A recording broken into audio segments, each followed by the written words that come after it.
محرم کے زمانے میں پنجے اٹھا کر کے ناچنے کی عادت اکثر لوگوں کو تھی، بہت سارے لوگ، ایک طرح سے اس میں عبادت کا تصور نہیں تھا لوگوں کو، بس یہ کہ انٹرٹینمنٹ کرنا ہے، کیونکہ عبادت اس طرح سے روڈ اور گلیوں میں ناچ کر کے تو ہوتی نہیں، نہ وہ امام حسین کو راضی کرنے کا مسئلہ ہے، نہ رب تبارک و تعالیٰ کی بارگاہ میں کچھ پیش کرنے کا مسئلہ ہے۔ اگر اتنا ہی عبادت کا شوق ہوتا تو مسجدوں میں پنجے لے کر بیٹھ جاتے ہیں، قرآن پاک پڑھتے ہیں، سب کو معلوم ہے کہ سب سے افضل جگہ یہ ہے، وہ انٹرٹینمنٹ کرتے تھے۔ اب ہوا یہ کہ ہم نے کہا کہ یہ بے حرمتی ہو رہی ہے، مولا حسین کے نام پر بے حرمتی ہو رہی ہے۔ اصل بات، پنجہ تو آج تک امام حسین کا ملا نہیں، پنجہ ملا نہیں۔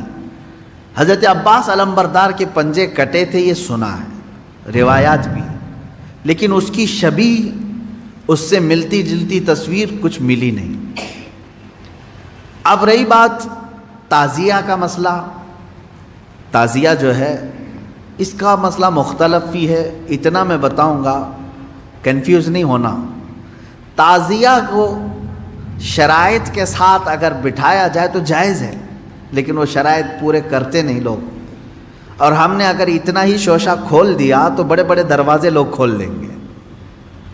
بات صرف اتنی تھی تعزیہ کی، امام حسین کا جو روضہ ہے اس روضے کی شکل کی کوئی چیز بنا کر کے آپ نے رکھ دیا، تو کسی بھی بزرگ کے روضے کی شکل بنا کر کے رکھنا مستحسن ہے، کوئی حرام کام نہیں ہے، ناجائز نہیں ہے۔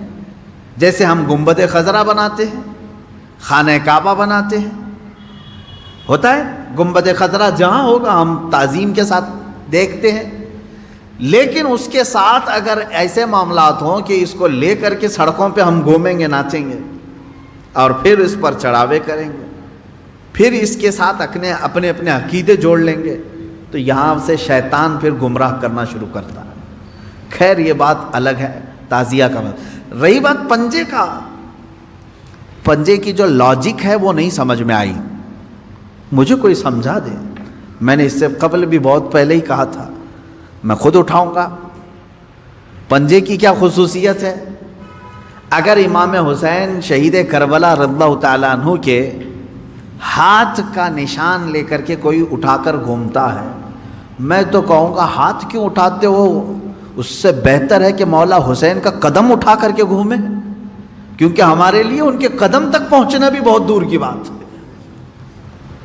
قدم اٹھا کر کے کوئی گھومتا ہوا نہیں دکھا مجھے، کوئی تلوار اٹھا کر کے دکھا، تو اس میں ہاتھ کی کیا خصوصیت ہے یہ تو مجھے لاجک اب تک نہیں معلوم۔ بہرحال ایک ٹاپک الگ ہے۔ اس کے اندر جو خرافات آ رہی تھیں، اس کے ساتھ عورتوں مردوں کا ساتھ ملنا، گانے باجے ڈھول تاشے اور طرح طرح کے اس میں خرافات لے کر کے اس کو کہاں سے کہاں تک پہنچایا تھا۔ شروع کس لیے ہوا ہوگا معلوم نہیں، پہنچا کس کام کے لیے بہت دور چلا گیا۔ اب میں جو بات کہنے جا رہا تھا وہ یہ تھی کہ چند سالوں پہلے ہم نے دیکھا بہت خرافات ہو رہی ہے، ایک جگہ ہم نے کہا منع ہے، انہوں نے فوراً اس کو ختم کر دیا، نہیں کریں گے۔ ہاں میں نے کہا کہ ٹھیک ہے، مولا حسین کے روضے کی شکل بناؤ، ہر گھر میں بنا کر کے رکھو، یاد کے لیے اچھا، اپنے بچوں کو دکھاؤ کہ یہ مولا حسین کا روضہ ہے۔ ہم جیسے گنبد خضرا رکھتے ہیں اپنے گھروں میں، خانہ کعبہ رکھتے ہیں، امام حسین کا روضہ رکھنے میں کون سی دقت کی بات ہے؟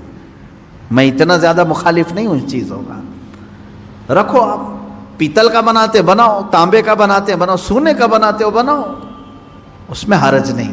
ہم جس چیز کی مخالفت کرتے ہیں وہ خرافات و حرام کاریاں جس کو باہر سڑکوں پر کیا جاتا ہے، میں اس کا مخالف ہوں۔